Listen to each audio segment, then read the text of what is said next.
언약과 하나님 나라 두 번째 시간이 되겠습니다. 네, 우리 귀한 성덕교회 우리 성도 여러분 끝까지 잘 따라오시면 좋겠습니다. 교환을 참고해 주시고 말씀드렸다시피 이 교환에 훨씬 더 또 풍성한 이 영상으로 다 표현하지 못하는 또 중요한 내용들이 많이 있으니까 교환들을 많이 꼭 참고해 주시기 바랍니다. 자, 우리 지난 시간에는 우리가 무슨 이야기를 살펴봤습니까? 지난 시간에는 이제 언약과 하나님 나라 이야기를 쭉 하고 있는데 언약과 하나님 나라를 살펴보기에 앞서서 먼저 이 언약과 하나님 나라가 하늘에서 뚝 떨어진 주제가 아니라 이스라엘 역사, 긴 장구한 2000년이라는 긴 역사 속에서 점진적으로 성취되고 완성된 이제 이 개념이 왜 중요하냐면 우리가 이제 구약 성경을 읽어갈 때 뭐 문화적으로나 아니면 역사적으로나 여러 가지 맥락에서 좀 관습적인 부분들 이런 부분들 때문에 문자적으로 이해했을 때는 되게 바로 적용하기가 어려운 그런 맥락의 말씀들이 많이 있습니다.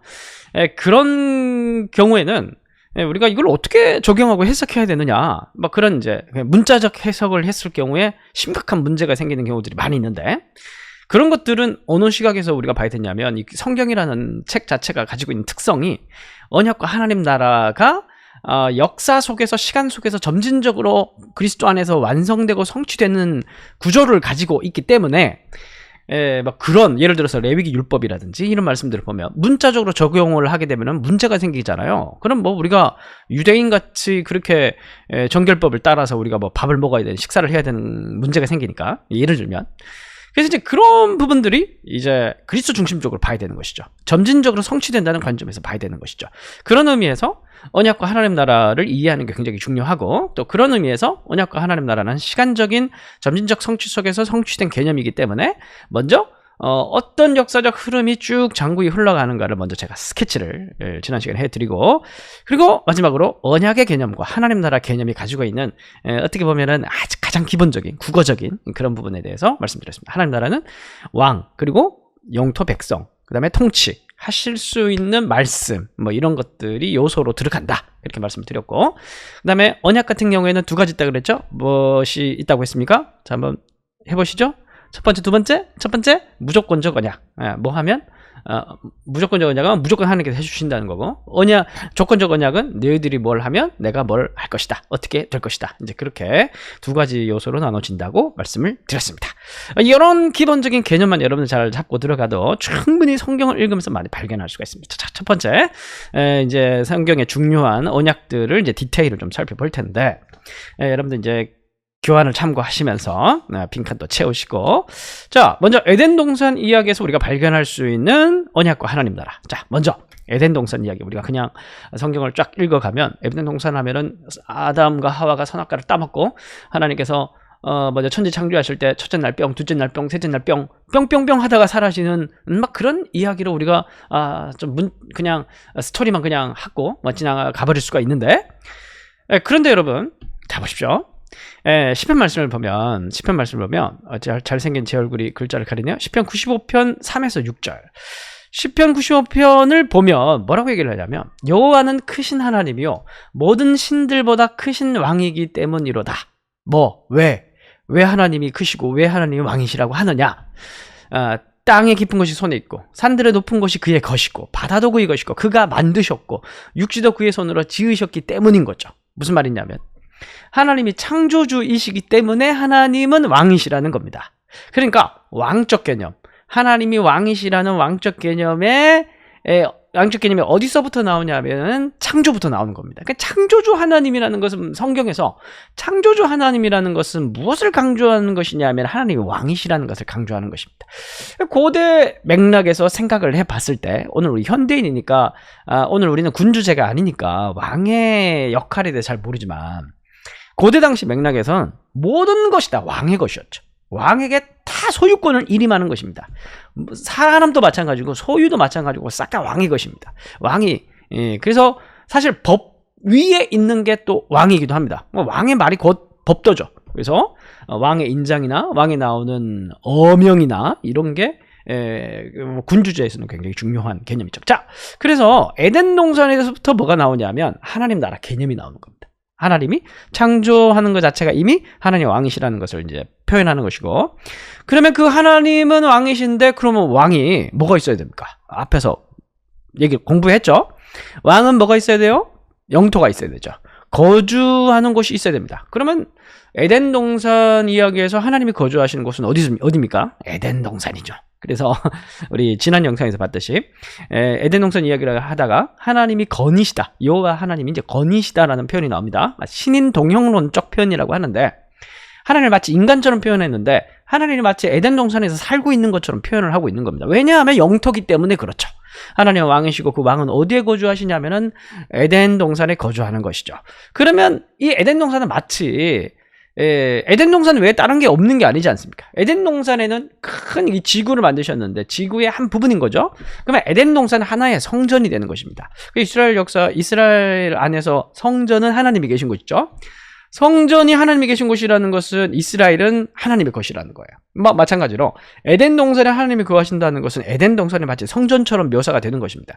에덴 동산을 중심으로 해서 온 세상이 하나님의 것이죠. 그래서 아담이 나오는데 아담의 이름은 사람이란 뜻이에요. 사람, 휴먼.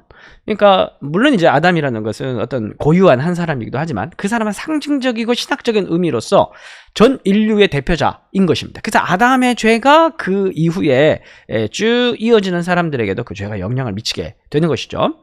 그래서 아담은 인간의 대표, 그리고 에덴 동산은 온 땅의 대표가 되는 것입니다. 그래서 하나님의 왕이시고 온 세상을 다스리시는 그림이 에덴 동산에서 나오는 거예요. 그러면 뭐가 있어야 됩니까?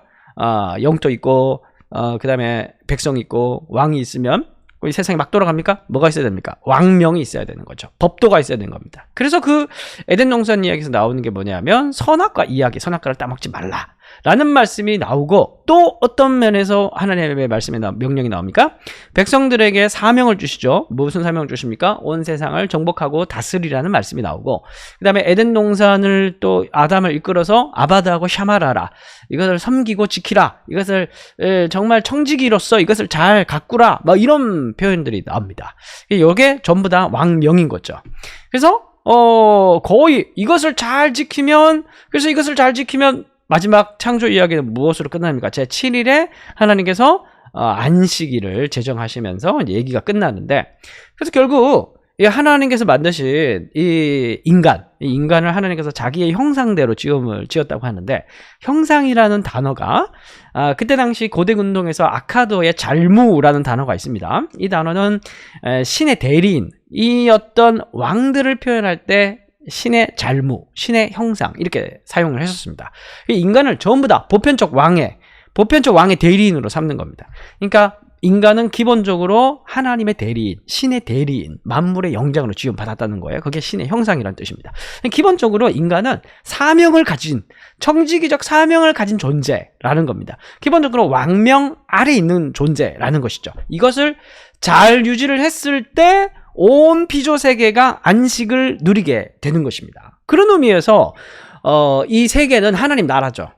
근본적으로 하나님이 통치하시는 나라고, 온 인류는 그 왕이신 하나님의 명령을 받들어서 이 세상을 다스려야 할 청지기적 사명이 있는 것이고, 이게 잘 될 때 안식이 있는 것입니다. 자, 이게 이제 기본적으로 에덴 동산의 창조 이야기에서부터 나오는 하나님 나라의 모습이라는 겁니다. 이렇게 에덴 동산에서 이 성경 이야기의 시작부터 하나님 나라가, 하나님의 왕국이 이렇게 선명하게 드러나는 줄 모르셨죠? 예. 그래서 제가 특별한 시간을 맞이해서 이렇게 정리해 드린 거다. 우리 성덕교회 성도 여러분 잘 정리할 수 있었으면 좋겠습니다. 이 에덴 동산에서부터 하나님 나라가 딱 나오는 거예요. 그러면 언약은 나올까요? 에덴 언약이 있을까요? 있죠. 언약이라는 건 뭐라고 했습니까? 무조건적 언약이 있고 조건적 언약이 있다고 말씀을 드렸습니다. 조건적 언약이라는 것은 뭘 하면 뭘 하리라. 그러면 선악과를 너희들이 따먹으면 어떻게 되는 겁니까? 정령 죽으리라. 그래서 결국 죽는다는 것은 또한 포함하고 있는 게 하나님이 거처하시는 에덴 동산에 이제 함께 못 살게 되는 거예요. 이제 죽는다는 개념은 영적인 개념은 추방, 하나님으로부터 멀어짐. 그리고 이제 육체적으로도 이제 생명나무 열매를 먹지 못하기 때문에 이제 사망에 이르게 되는 겁니다. 당장 죽진 않아도 결국 죽음의 존재가 되는 것이죠. 그래서 이러한 조건적 언약의 부분이 나오고, 무조건적 언약의 부분은 에덴 동산, 에덴 언약에서 나올까요? 나옵니다. 그게 바로 뭐냐면은 뱀의 머리를 상하게 할 것이다. 그냥 결국 계속 반복되는 이야기인데, 하나님 이 성경에 나오는 언약 이야기에서 인간은 불신실해서 불순종해서 계속 문제가 발생하는데, 이게 조건적 언약 안에서 이 조건적 언약은 늘 왕명을 순종하는 것, 말씀에 순종하는 것, 순종하기만 하면 안식이 누려지고 복과 하나님의 평안을 누릴 수가 있는데, 불순종 때문에 결국 문제가 발생하게 되는데, 이런 부분들을 알고 있기 때문에 하나님께서는 또 뭘 두시는 겁니까? 무조건적 언약을 두시면서 점점 그 빌드업 해 가시면서 그리스도를 드러내시면서 그리스도를 향해서 가는 그런 구조에 있어요.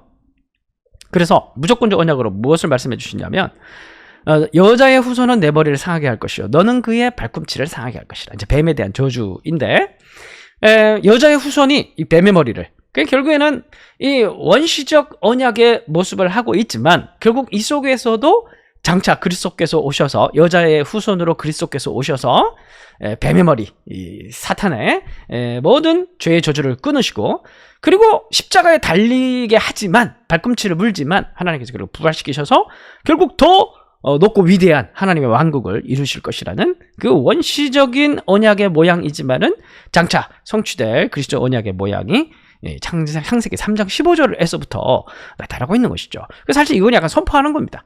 앞으로 이러한 여자의 후손으로 오실 예수님에 대한 그 하나님의 완성에 대한 이야기를 먼저 선포하는 것입니다. 자, 그럼 여러분들 교환을 보시면 여러분들이 표로 제가 다 정리를 해놨습니다. 표 채워넣기도 한번 해보시면 좋을 것 같아요. 정리하는 마음으로.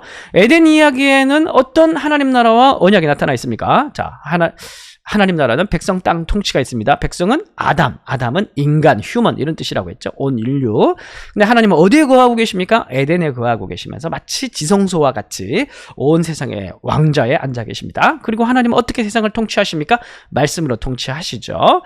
그래서 그 말씀이 상징적으로 나타난 게 이제 선악과 말씀인데, 이 선악과 말씀과 함께 인간은 청지기적 사명을 받았습니다. 세상을 다스려야 됩니다. 그래서 이 선악과 말씀을 잘 듣고, 그리고 이 청지기 말씀을 잘 들으면, 순종하면 안식을 얻고, 이 말씀에 불순종하면 추방과 죽음을 얻게 된다라는 그런 이제 조건적 약속이 주어집니다. 자, 그러나 이제 인간은 불신실했지만 이것으로 끝나는 것이 아니라 이것이 시작이었죠. 하나님께서는 여자의 후손의 뱀의 머리를 상하게 할 것이라는 이 말씀이 성취될 때까지 이제 계속해서 약속을 하나님 편에서 지켜 가실 것입니다. 이게 이제 에덴 이야기에서 나타난 언약과 하나님 나라에 대한 이야기입니다. 신기하죠? 막 이렇게 보이니까 이러한 구조를 가지고 여러분들 계속 이 성경에 나타나는 중요한 언약들의 주제를 살펴보면 굉장히 놀랍게 우리가 성경을 보는 눈이 쫙 열리게 됩니다. 두 번째로, 에덴 이야기에서 나타난 언약과 하나님 나라 끝났으니까 이제 노아 이야기로 넘어가 보도록 하겠습니다. 여전히 시대는 창조 시대 안에 머무르고 있습니다. 자, 노아 이야기에는 에덴 동산 이야기만큼 명확하게 또 풍성하게 언약과 하나님 나라의 요소들이 나타나지는 않지만, 그럼에도 불구하고 중요한 언약이 등장하기 때문에 제가 또 잠시 노아 언약 이야기를 말씀드리고 넘어갑니다. 자, 그래서 그 이후에 이야기를 살펴보면 우리가 지난 영상에서도 쭉 이제 역사 흐름을 정리했지만, 인간이 불순종했죠. 불길같이 죄악이 점점 커지고 번져가기 시작합니다.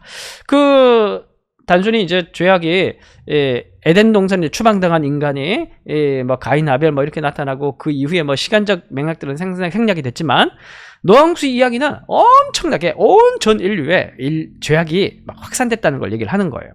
자, 그러면 하나님 왕이시죠. 그리고 하나님 분명히 정령 죽으리라고 얘기를 했죠. 그리고 에덴 동산에서 인간이 살기 위해서는 순종을 해야 됩니다.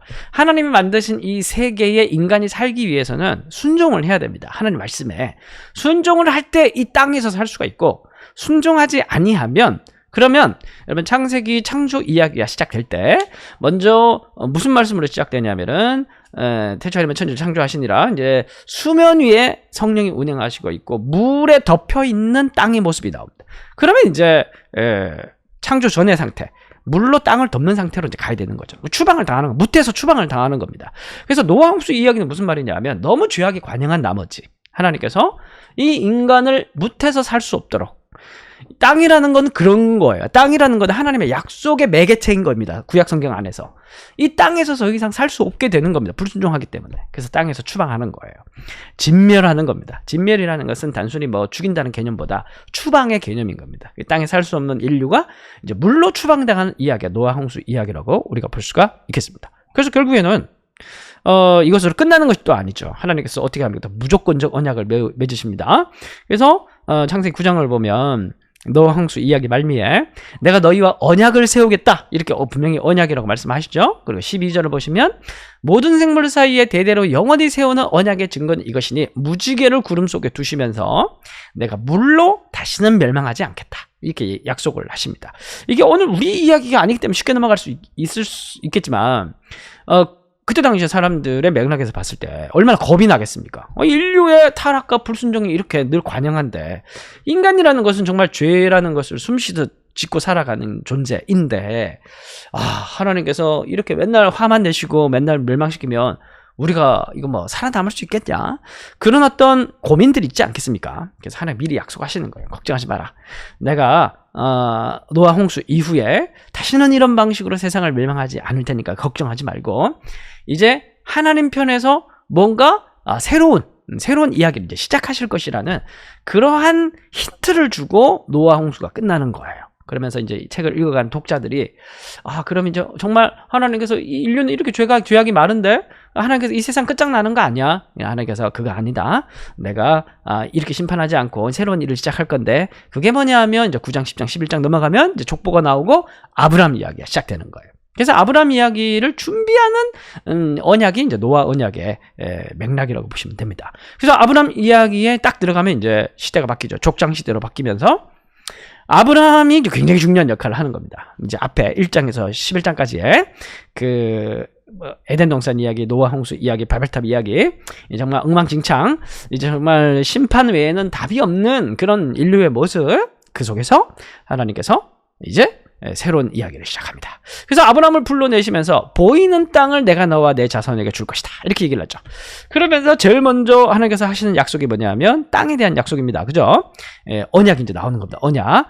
그리고 또 하나님께서 아브라함에게 뭘 약속합니까? 그를 이끌고 밖으로 나가 이르시되 하늘을 물으러 무뼈를 셀 수 있나 보라. 그에게 이르시되 내 자손이 이와 같으리라. 첫 번째는 땅에 대한 약속, 두 번째는 자손에 대한 약속입니다. 자, 그런데 여기 재미있는 게 뭐냐면 우리가 이제 읽어갈 때 연속해서 이어지는 맥락을 잘 보셔야 됩니다. 아브라함 이야기가 갑자기 튀어나오는 이야기가 아닙니다. 그러니까 이것은 단지 아브라함에게 개인적으로 땅을 주겠다, 개인적으로 자손을 많이 주겠다는 이야기가 아닌 거예요. 아브라함 이야기는 앞에 1장에서 11장까지의 대안이라고 볼 수가 있습니다. 그러니까 열방에 대한 이야기예요. 그러니까 아브라함이 가지고 있는 처했던 가장 큰 개인적인 문제는 뭐냐면 불임이었습니다. 불임. 그런데 이 불임이라는 건 뭐냐면 죽음이라는 거잖아. 그죠? 죽음. 스스로가 생명을 만들어낼 수 없는 상태. 그런데 아브라함의 아내의 사례가 불임이었단 말이에요. 그래서 아내의 이 불임은 단순히 그 개인적 불임이 아니라 온 인류의 불임의 상태를 얘기하는, 스스로의 구원할 수 없는, 스스로 생명을 만들어낼 수 없는 그 상태를 보여주고 있는 겁니다. 그러니까 우리가 이게 이제 언약과 하나님 나라 중심으로 읽어가는 방법인데, 단순히 아브라함을 부유하게 만들고 뭐 복을 주겠다고 하고, 그래서 우리가 그 말씀을 읽으면서 아브라함의 복이 내 복이 되기를 기도하면서 하나님 나도 부동산 주십시오 이렇게 기도할 수 있는 맥락의 그런 약속이 아니라는 겁니다. 인류에 대한 이야기라는 거예요. 그래서 12장 3절을 보면 이 약속의 땅과 자손에 대한 약속을 하면서 하나님께서 뭐라고 얘기를 하십니까?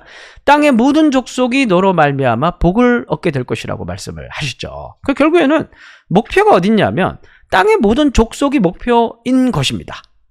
단순히 아브라함이 목표가 아니라 아브라함은 매개체가 되고, 결국에는 아브라함 이야기 앞에 있었던 1장부터 11장까지 잃어버린 열방, 땅의 모든 족속이 그들에게 복을 주고 싶어하는, 잃어버린 인류를 찾고 싶어하는 아버지 하나님의 마음이 이 아브라함 약속에 들어가 있는 것을 우리가 봐야 되는 것이에요. 그래서 중요한 건 뭐냐면 아브라함 이야기에서는 단순히 조건적 이야기, 조건적 약속보다는 무조건적 약속이 더 주를 이룹니다. 그래서 아브라함이 이제 15장 가면, 창세기 15장 가면 횃불 언약이 나오지 않습니까? 아브라함을 불러놓고 이제 언약을 맺자고 하고, 언약을 아브라함과 함께 맺는 게 아니라 하나님이 그냥 일방적으로 언약을 맺어버리십니다. 해가 져서 어두울 때 연기 나는 화로가 보이며 타는 횃불이 쪼갠 고기 사이로 지나갑니다. 이 쪼갠 고기는 뭐냐 하면 고대 군동의 언약 방식이죠. 이 약속의 당사자들이 약속을 안 지키면 이 쪼갠 고기처럼 죽게 될 것이다. 죽음을 결과로 약속을 맺는 장면인 겁니다. 근데 여기서 이 횃불 혼자 지나가요. 아브라함이랑 같이 지나가는 게 아니라 횃불이 혼자 지나가요. 무슨 말이냐? 무조건적인 언약인 거죠. 하나님의 의지라는 것입니다. 이 언약은 내가 반드시 지키겠다. 이 불임의 상태인 사라의 이 죽음의 상태를 반드시 생명의 상태로 만들겠다. 무슨 말이냐면 잃어버린 인류를 불순종하는 인류를 반드시 순종하는 백성으로 하나님께서 만들고 말겠다는 하나님의 의지가 이 아브라함 약속에 투영되어 있는 것입니다. 그래서 단순히 아브라함의 약속이 아니라고 했죠. 누구의 약속이라고 합니까? 이건 결국은 땅의 모든 족속을 향한 하나님의 약속이라는 것입니다. 자, 그러면 이제 우리가 이런 질문이 던져지는 것이죠. 그러면 어떻게 이 약속을 이루어갈 것인가? 어떻게 하나님께서는 이 아브라함의 자손을 통해서 자손들에게 땅을 주셔서 그래서 1장부터 11장까지 잃어버린 열방들이 어떻게 복을 받게 할 것인가? 이런 논리적인 그런 궁금증이 생기잖아요. 그래서 우리가 아브라함 이야기를 꼼꼼하게 봐야 되는데 아브라함 다음에 이어지는 이스라엘 백성들과의 연결성 속에서 우리가 꼼꼼하게 봐야 되는데 말씀을 보면 아브라함은 강대한 나라가 되고 천하 만민은 그로 말미암아 복을 받게 될 것이다. 이제 창세기 18장입니다. 다시 계속 반복되는 거예요. 아브라함 언약에서. 중요한 건 뭐냐면은 천하 만민이 아브라함의 자손들을 통해서 아브라함의 자손들이 세우게 될 그 나라들을 통해서 복을 받게 되는 게 열방을 향한 복을 주고자 하시는 하나님의 계획이 중요한 거예요. 내가 그로 그 자식과 권속에게 명하여 이제 이스라엘 백성들을 장차 이스라엘 백성들을 얘기를 하는 겁니다. 여호와의 도를 지켜 의와 공도를 행하게 하려고 그를 택하였다라고 얘기를 하죠. 의와 공도, 요게 짜다카 미슈파트, 공평과 정의입니다. 요거는 율법의 정신을 표현하는 단어들입니다. 율법보다 더 본질적인 게 뭐냐면 율법은 의와 공도를 담고 있는 조항들이에요. 율법은 뭐냐면 짜다카 미슈파트, 율법은 뭐냐면 공평과 정의예요. 이걸 이루게 하겠다는 겁니다. 누가? 아브라함의 자손들이. 이 아브라함의 자손들이 의와 공도를 지켜서 천하 만민의 복이 되게 만들겠다는 계획인 것이죠. 다시 정리하면 의와 공도를 행하는 아브라함의 후손들을 하나님께서 만들어서 이들을 통해서 열방이 하나님께로 돌아오게 만드는, 그래서 이런 거죠. 우리 이제 예수님께서도 우리를 향해서 빛과 소금이라고 하지 않았습니까? 빛과 소금이 빛이 없으면 어둠이 어둠인 줄 몰라요. 그런데 이렇게 의와 공도를 행하는 민족들이 있으면 열방의 국가들이 와, 이게 빛이구나 그러면서 빛으로 나오는 거예요. 뭐 그런 내용의 하나님 나라를, 하나님의 역사를 이루어가면서 1장부터 11장까지 하나님을 떠난 불순종하는 인류들이 순종하는 길로 올 수 있도록 하나님께서 길을 만들겠다. 누구를 통해서? 아브라함을 통해서. 그래서 아브라함에게 무조건적 언약을 한 겁니다. 단순히 아브라함을 위한 언약이 아니라 온 인류 민족을 위한 언약인 것이죠. 자, 그래서 아브라함 언약이 굉장히 중요한 겁니다. 아브라함 이야기 나타난 언약과 하는 나라를 보면 백성들은 누굽니까? 아브라함과 그의 자손들을 염두에 두고 있죠. 땅은 아직 이루어지진 않았지만 이제 가나안 땅을 담고 있습니다. 그리고 통치는 이제 말씀을 통해 통치하실 것이고, 그리고 이 사명은 뭐냐면 열방의 복이 될 것이라는 말이에요. 그리고 하나님께서 주셨던 말씀은 이제 선악과가 아니고 하나님께서 주셨던 말씀은 이제 장차 나타나게 될 그 율법의 말씀인데, 아브라함 이야기에서는 이 말씀이 구체적으로 나타나지는 않습니다. 조건적 언약도 나타나지 않고 아브라함 언약에서는 무조건적으로 너의 땅과 자손으로 열방의 복이 되게 만들겠다라는 하나님의 의지가 강렬하게 드러나는 게 아브라함 이야기입니다. 그러니까 아브라함 이야기는 끝이 아닌 거예요. 오히려 뭔가를 향해 있는 겁니다. 그 뭔가를 향해 있는 게 뭐냐면 아브라함의 자손들, 강대한 나라가 될 이스라엘 백성들인 겁니다. 그래서 아브라함 이야기에서 바로 출애굽으로 넘어가게 되면 이제 시내산 언약이 나오는데, 시내산 언약이 그래서 굉장히 중요한 겁니다. 자, 시내산 언약을 보시면 내가 이것을 말해 하나님께서 미리 정하신 언약을 430년 후에 생긴 율법이 뭐냐면 시내산 언약의 내용들이죠. 그래서 우리가 시내산 언약을 읽어갈 때 중요한 게 뭐냐면 이 갈라디아서 말씀인데, 바울의 말씀인데, 1세기 유대인들이 계속 오해를 했죠. 왜냐하면 율법과 아브라함의 언약을 연결해서 생각을 못한 거예요. 율법은 이제 시내산 언약이죠. 시내산 언약은 아브라함 언약 안에 들어가 있는 겁니다. 독자적으로 존재하는 게 아니라 시내산 언약은 아브라함 언약 안에 들어가 있기 때문에 성취로 봐야 되는 거예요. 아브라함 이야기 어떻게 구체적으로 특정한 상황, 특정한 민족 속에서 이것이 그 제한된 상황 속에서 역사 속에 성취가 되는가, 그러한 상황 가운데 봐야 되는 겁니다.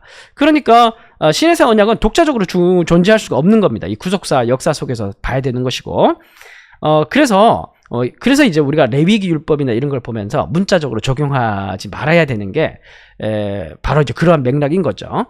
특정한 상황 속에서 특정한 민족에게 하나님께서 성취하기 위해서 맺으셨던 언약이 시내산 언약이라는 거.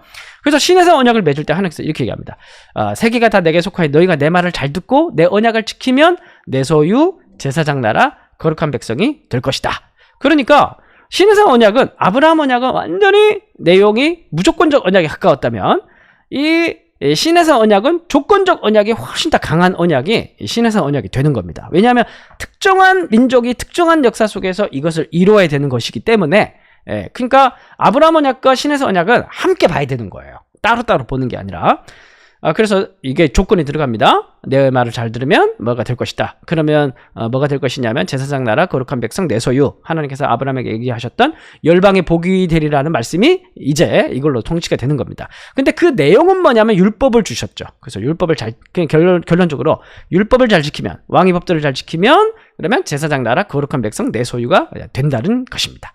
이 목적은 뭐냐면은 또 이 말씀도 있죠. 세계가 다 내게 속하였나니 모든 민족 중에서 하나님께서 너희들을 구분하셨다. 세계 모든 민족 중에서 세계와 열방을 향해 있는 이 약속인 겁니다. 자, 그래서 이사야 말씀을 보면 여호와의 전의 산이 모든 꼭대기 위에 굳게 설 것이다 라고 얘기를 하는 건 뭐냐면 시온산을 얘기를 하는 겁니다. 시온산이 있고 만방이 이리로 모여든다는 거예요. 많은 백성, 만방이 그에 모여들 것이다. 많은 백성이 가며 이르되 여호와의 산에 오르자. 이건 이유가 뭐냐면 3절 제일 뒤에 보면 이는 율법이 시온에서부터 나오고 여호와의 말씀이 예루살렘에서부터 나오고 이게 전부 다 왕의 그림인 겁니다. 왕이신 하나님이 시온산 위에 자정해 있고 시온산에 성전 있죠. 그래서 그 성전 이스라엘 백성들이 하나님의 말씀을 잘 듣고 순종하면 열방들이 모여드는 거예요. 시온산으로. 왜냐하면 거기에 왕의 법도가 있기 때문에 왕의 말씀이 있기 때문에 그러면서 몰려들면서 이스라엘이 제사장 나라가 되고 열방을 통치하는 그런 열방을 하나님께로 중보자로 되어 하나님께 인도하는 그런 역할을 이스라엘이 하게 되는 것입니다. 그래서 이런 구도 안에 이스라엘의 역사를 봐야 돼요. 저렇게 시온산이 있고 하나님께서 법도를 통해서 이스라엘 다스리시고 뿐만 아니라 열방을 다스리게 될 것이라는 목표를 향해 있는 게 바로 시내산 언약이 되는 것입니다. 자, 그래서 어떻게 보면 요 시내산 구조가 딱 에덴 동산의 구조인 겁니다. 에덴 동산이 있고 온 세계가 있고 시온산이 있고 온 세계가 있고 이렇게 언약들은 다 똑같은 구조를 가지고 있습니다. 자, 그런데 이스라엘 중요한 건 뭐냐면 이스라엘 백성들이 이걸 잘 지키면 어떻게 됩니까? 그러면은 거주하게 될 것이고 요단에 건너갈 차지할 땅에서 너희들이 이 역할을 잘하면 거주하고 잘 못하게 되면 맹세하신 땅에서 이제 길지 못하고 쫓겨나게 되는 겁니다. 이게 이제 에덴 동산의 또 언약과 똑같죠. 말씀 잘 지키면 이제 에덴 동산 살고 못 지키면 쫓겨나게 되는 겁니다. 자, 그런데 우리가 에덴 동산 이야기 살펴봤듯이 선악과를 따먹고 말았죠. 하나님께서 인간의 그런 모습을 잘 알고 있지 않습니까? 그래서 이걸로 끝나는 게 아니라 무조건적 언약도 함께 나갑니다.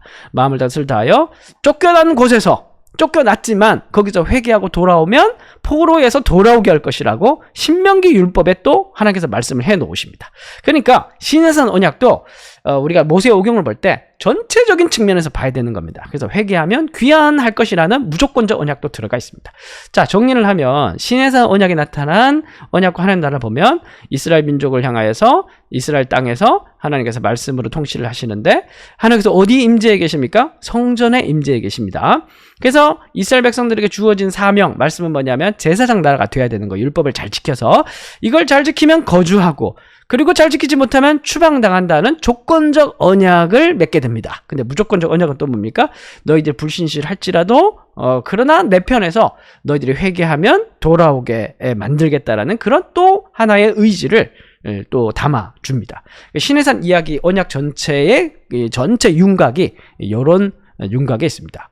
이런 이제 시각을 가지고 여러분들 성경을 보면 성경이 아주 그냥 더 새롭게 보이는 것이죠. 자, 그러면 마지막으로 구약 성경의 마지막으로 다윗 언약을 살펴보고 마무리 짓도록 하겠습니다. 다윗 언약은 통일왕국 시대에 있죠.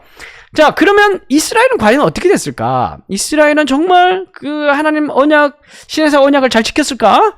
우리가 뭐 잘 알고 있듯이 잘 못 지켰죠. 자, 그런데 여기서 중요한 건 뭐냐면 갑자기 또 다윗의 언약이 들어가 있단 말입니다. 다윗의 언약을 이해하기 위해서는 일단 먼저 이스라엘의 정치 체제가 부족 연맹 체제에서 왕정 체제로 군주제로 전환되었다는 사실을 여러분들이 기억을 해야 됩니다. 그러니까 다시 말씀드리지만 언약과 하나님 나라는 갑자기 하늘에 떨어진 게 아니라 이스라엘 시간적 역사 속에서 문화 속에서 성취가 되었는, 점진적으로 성취가 된 과정이 있습니다. 그 속에서 우리가 언약을 이해를 해야 되는데, 이게 이제 이스라엘 역사 굉장히 중요한 전환점이죠. 왜냐하면 부족 연맹 체제에서는 그냥 이스라엘이 그냥 자기네들이 그 부족 안에서 어떻게 살아가느냐, 이제 그런 게 중요했는데, 군주제로 넘어가게 되면 왕이 가지고 있는 생각과 가치관과 태도에 따라서 나라의 운명이 결정되어집니다. 왕이 하나님을 어떻게 생각하고 어떻게 순종하느냐에 따라서 국가의 운명이 왕의 운명과 함께 이어지는 게 군주제의 구조인 겁니다. 그 왕은 거의 이스라엘의 대표격, 이스라엘의 거의 대표적 상징이 되는 겁니다. 그래서 이제 왕이 굉장히 중요해지죠. 그런데 중요한 건 뭐냐면 진짜 왕은 하나님이고, 인간 왕은, 이스라엘에서 인간 왕은 하나님의 대리자의 역할일 뿐인 겁니다. 그리고 나라의 운명은 인간 왕과 연결되어 있고, 그래서 여러분들이 이 성경을 읽어갈 때 왕에게 요구하는 굉장히 중요한 포인트가 있습니다. 그게 뭐냐면 첫 번째는 하나님의 왕이심을 인정하고 말씀에 순종할 것. 두 번째는 이스라엘의 대표이기 때문에 무엇보다 신의 산 언약에 순종해야 됩니다. 왕이. 그리고 우상숭배를 멀리하고, 이거 신의 산 언약의 핵심 내용인데 바로 우리 십계명에도 있듯이 우상숭배를 멀리해야 되고, 그리고 이웃을 사랑해야 됩니다. 이웃은 뭐냐면 왕으로서 이웃을 사랑한다는 것은 공평과 정의로 이스라엘을 통치를 해야 되는 것이죠. 요 역할을 잘할 때 이 나라가 쫓겨나지 않고 하나님께 복을 받고, 근데 이걸 이 왕이 못하면은 이제 위험해지는 게 되는 거예요. 신의 산 언약을 따라서. 그런데 사울 같은 경우에는 하나님을 왕으로 인정하지도 않고 불순종했죠. 그리고 신의 산 언약을 무시했죠. 그리고 공평과 정의를 행하지 못하고 맨날 다윗을 죽이려고 쫓아다녔죠. 그래서 사울은 그래서 폐위된 겁니다. 사울은 이러한 언약과 하나님 나라 관점에서 올바른 왕이 되지 못했기 때문에 폐위를 당했고 버림을 당했고, 그리고 누가 택함 받았냐면은 이제 다윗이 택함 받았다. 다윗은 사실 뭐 사울보다 훨씬 더 뭐 윤리적이고 뭐 더 좋은 왕이라기보다 무엇보다 다윗 같은 경우에는 하나님을 인정했고 하나님 말씀에 순종했고 그의 중심이 하나님께 온전히 향했죠. 그래서 사무엘상 16장 7절 보면 사람은 외모를 보거니와, 이건 이제 사울이죠. 나 여호와는 뭘 봐요? 중심을 보느니라. 그래, 이 다윗은 무엇보다 뭔가 정치를 잘했고 뭔가 행정적인 걸 잘했다기보다 무엇보다 이 다윗은 중심이 하나님을 온전히 향했다는 게 달랐죠. 그래서 이후에 이어지는 그 모든 왕들은 다윗같이 그렇게 하나님 말씀에 순종하고 하나님을 왕으로 인정해 드릴 때 그 이스라엘이 평안해 지는 겁니다. 기준이 이제 하나님 말씀이 되는 거예요. 하나님 말씀 순종이 되는 거예요. 하나님 왕이시기 때문에. 그래서 역대기 말씀에 보면은 계속해서 다윗 왕조를 중심으로 설명을 하는데, 특별히 다윗이 얼마나 신의 산 언약에 충실했는가. 신의 산 언약이라는 것은 율법과 성전, 이 두 가지에 얼마나 다윗이 사랑했고 충실했는가를 설명을 하는 게 바로 역대기입니다. 자, 그래서 하나님께서 이 다윗이 하나님을 그렇게 사랑하니까 다윗과 또 언약을 맺죠. 그래서 하나님께서 다윗에게 무엇을 약속하냐면은 너의 후손들의 왕권을 영원히 보장해 주겠다. 그리고 혹시 죄를 범하더라도 내가 채찍으로 징계하겠지만 다윗의 등불은 왕좌는 가문의 왕권은 내가 영원히 보장해 주겠다라는 약속을 다윗에게 하게 됩니다. 그러면은 이게 이제 계속 이어지는 거예요. 이제 다윗 언약만 따로 떼지는 게 아니라 이게 이어지는 겁니다. 그럼 앞으로 이제 하나님께서 문제를 해결하는 방식은 다윗의 왕의 운명과 국가의 운명이 연결되어 있기 때문에 하나님을 정말 순종하는 왕이 나와서 이 국가의 운명을 살리게 되는 또 그러한 방법으로 가게 되는 겁니다. 자, 그래서 다윗 이야기에 나타난 언약과 하나님 나라를 다시 정리를 해보면, 백성은 다윗과 그의 백성들이 된 이스라엘이 되는 것이고, 땅은 이스라엘, 통치는 또 말씀인데, 여전히 이제 신의 산 언약이 또 핵심이 됩니다. 그래서 왕은 신의 산 언약에 헌신을 해야 되고, 그래서 여러분 그 역사서를 보면은 다윗도 죽을 때 솔로몬 불러놓고 너 율례와 법도를 쫓아 행하라 뭐 이런 말씀이 나오잖아요. 이게 신의 산 언약에 충실하라는 겁니다. 그렇게 잘 될 때 왕권을 보장하고 잘 지키지 않으면 하나님께서 징계를 내리겠다, 이제 이런 말씀이 나옵니다. 이건 이제 조건적이라고, 징계를 받는다는 건 조건적으로 볼 수 있고, 무조건적 언약은 뭐냐면 영원한 왕권을 약속을 해주겠다라는 것입니다. 자, 그러면 구약에서 나타난 이 하나님의 무조건적 언약들을 한번 정리를 해보겠습니다. 보겠습니다. 먼저 에덴 언약에서는 여자의 후손이 뱀의 머리를 상하게 할 것이다. 아브라함 언약에서는 아브라함의 후손을 통해서 열방이 복을 받게 될 것이다. 시내산 언약은 율법에 순종할 때 하나님께서 복을 줄 것이다. 거주하게 될 것이다. 그리고 다윗 언약은 다윗 가문의 영원한 왕권을 보장해 주겠다. 이런 이제 하나님과의 언약이 구약에 쭉 나와 있습니다. 그런데 이게 계속해서 인간들이 불신실하죠. 계속 이제 인간들은 선악과 따먹고, 그리고 이스라엘 백성들은 또 불순종해서 암흑기로 들어가고, 또 열왕기서를 보면은 다윗의 후손들이라고 할지라도 하나님께 불순종해서 나라를 위기에 빠뜨리고, 그럼 과연 하나님께서는 이 네 가지의 에덴 언약, 아브라함 언약, 시내산 언약, 다윗 언약, 이 모든 구약 언약들을 다 버릴 것인가? 하나님 또 인간이 지키지 못했다고 해서 하나님께서 또 이 모든 언약들을 다 폐하시고 하나님께서 그냥 버리실 것인가? 아니면 하나님께서 과연 이 언약들을 어떻게 다 성취를 할 것인가? 야, 정말 이걸 디테일하게 다 지키고 성취하는 것도 쉽지 않을 텐데, 근데 그 모든 게 신기하게 모든 게 예수님을 통해서 다 성취가 되는 게 그게 신약 성경의 이야기입니다. 우리가 이것을 또 기대하면서 또 다음 강의 영상 또 기대했으면 좋겠습니다. 과연 이것이 그리스도를 통해서 어떻게 성취되었는가? 그걸 다음 영상에서 살펴보도록 하겠습니다. 감사합니다.